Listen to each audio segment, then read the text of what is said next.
का रे बाडकाव, शाळेत गेला नाहीस वे? अहो 10वीच्या परीक्षेचा फॉर्म भरायचा आहे. आईनं सांगितलं नाही तुम्हाला. होय, सकाळी काहीतरी म्हणत होती, पण म्हणलं रानात ना आल्यावर बघू. म्हणूनच तुम्ही राहण्यात न्याची वाट बघत होतो आणि तुम्ही आल्या आल्या मला शिवाय देताय की. अरे मग काल शाळेत ना आलास तेव्हा सांगायचं नाही वे? अहो कसं सांगू? काल शाळेत ना आलो की आब्यापाशी थांबलो हं. आणि घरी आलो तर तुम्ही 8लाच जेवून झोपलाय की. मग तुम्हाला झोपत उठवून सांगायचं म्हणजे एखाद्या शिवाय अजून खायचं काम आहे.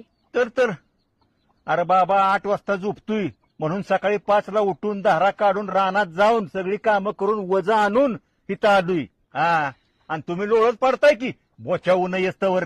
ओ बाबा, अहो असलं काय बी बोलत जाऊ नका हो. आता 10वीला आहे मी आणि तुम्ही काय म्हणताय ना हं. ते समजा कळतंय मला.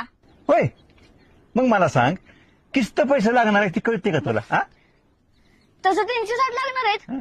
पण तुम्ही 10-20 रुपये वर दिलंच तर मी काही नाही मानायचं नाही बाबा.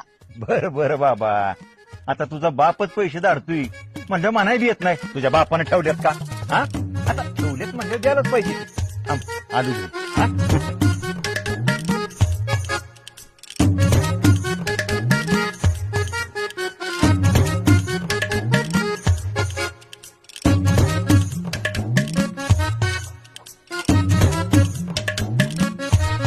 अरे का कुठे गेला इक्या?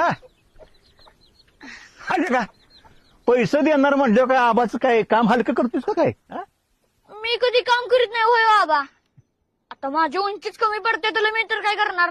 ही घे 360 रुपये. हा, हे बघ, तुझी उंची कमी पडू दे पण अभ्यासात कमी पडू नकोस. हा, आणि थांब अजून एक गंमत आहे. ही घे 20 रुपये ज्यादा. हा, आणि हे बघ, तुझ्या मनाला येईल ती खा पण